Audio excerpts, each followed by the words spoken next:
নমস্কার, আমি জয়দেব শাস্ত্রী। আজ যে বিষয় নিয়ে আলোচনা করব আমাদের একাদশী, নির্জলা একাদশী। যে একাদশীতে কিছু নিয়ম মেনে চললে জীবনে আমূল পরিবর্তন চলে আসবে। জীবনের যত দুঃখ কষ্ট দূর হবে খুব তাড়াতাড়ি, এবং এই জীবনে যেটা তুমি পাওনি সেটাও কিন্তু পেয়ে যাবে। আমরা একাদশীতে অনেক কিছু মেনে চলি, কিন্তু কিছু কিছু কাজ, যে কাজগুলি আমরা মানতে পারি না বা মানতে চাই না বা আমরা জানি না, সেগুলি আমরা আজকে জেনে নেব।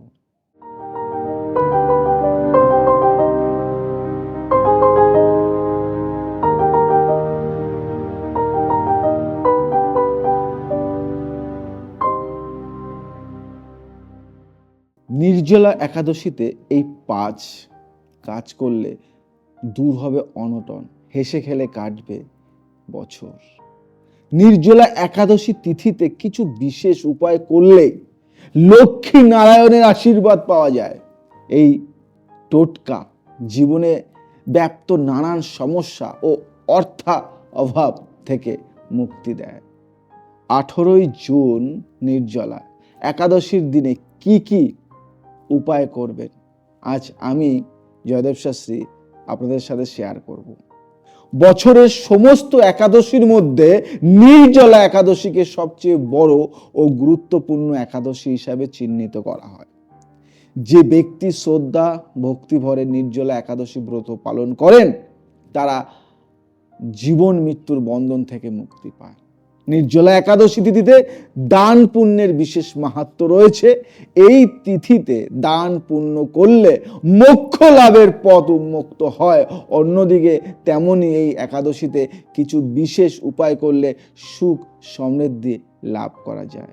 লক্ষ্মী ও নারায়ণকে প্রসন্ন করার জন্য নির্জলা একাদশীতে কোন কোন উপায় বা টোটকা করবেন তা আজকে মন দিয়ে আপনারা জেনে নিন।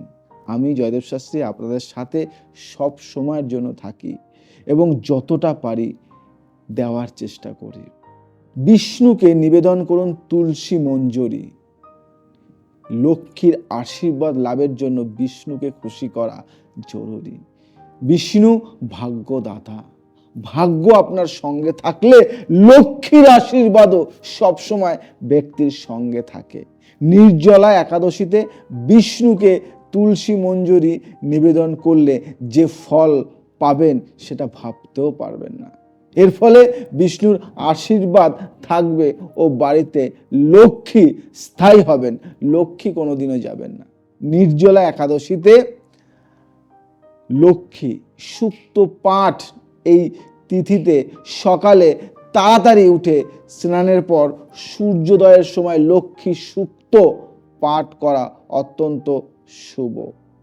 নির্জলা একাদশী থেকে শুরু করে 108 দিন পর্যন্ত দিনে 11 বার এই সুক্ত পাঠ করলে অর্থাভাব দূর হয়।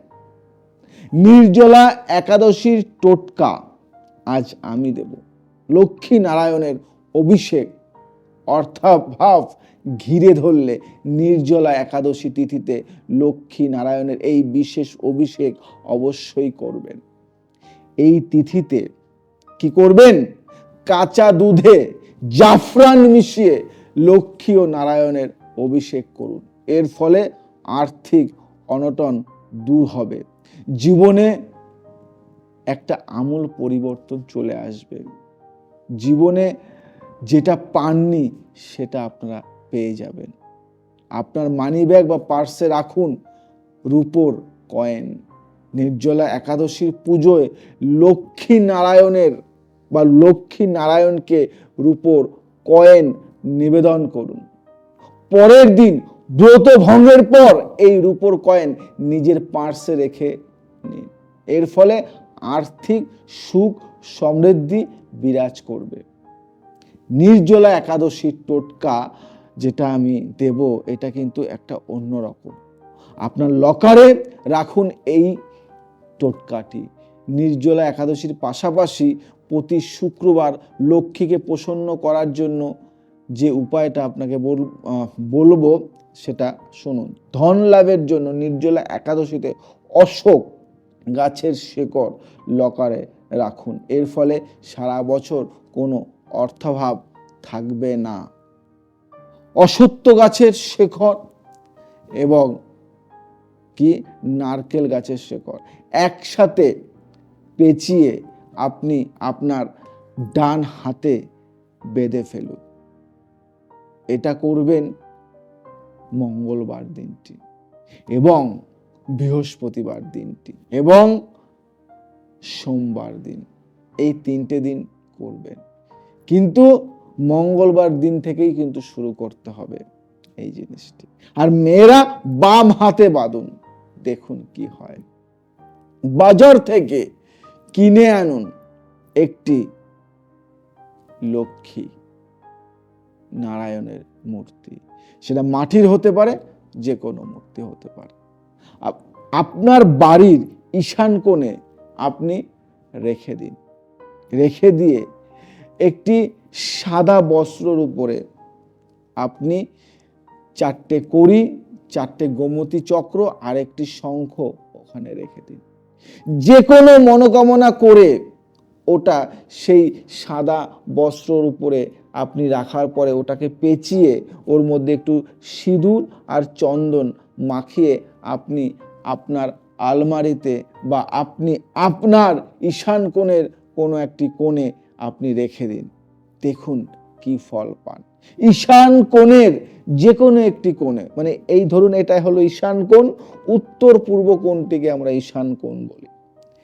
উত্তর পূর্ব কোণটিকে সেই কোণের যে কোনো একটি থাক বানিয়ে নিন। সেই তাক বানিয়ে বা থাক বানিয়ে সেখানে আপনি ওটা রেখে দিন। সেই মূর্তিটি, সেই মূর্তির কাছে নিচের থাকে আপনি রাখবেন, যেটা আমি বললাম, সাদা একটি কাপড় নেবেন। সেই কাপড়ের উপরে আপনি 4টে গোমতী চক্র এবং 4টি কড়ি আর একটি শঙ্খ সিঁদুর দিয়ে, যদি পারেন একটু আতপ চাল দিয়ে দেবেন, এটা ওখানে রেখে দিন মুড়িয়ে বা পেঁচিয়ে।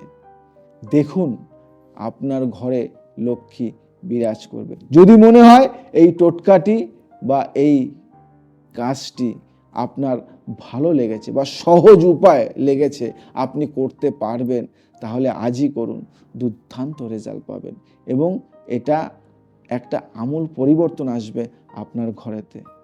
নমস্কার, আজ আসি, আবার আসবো নতুন কিছু নিয়ে। জয় শ্রী রামকৃষ্ণ।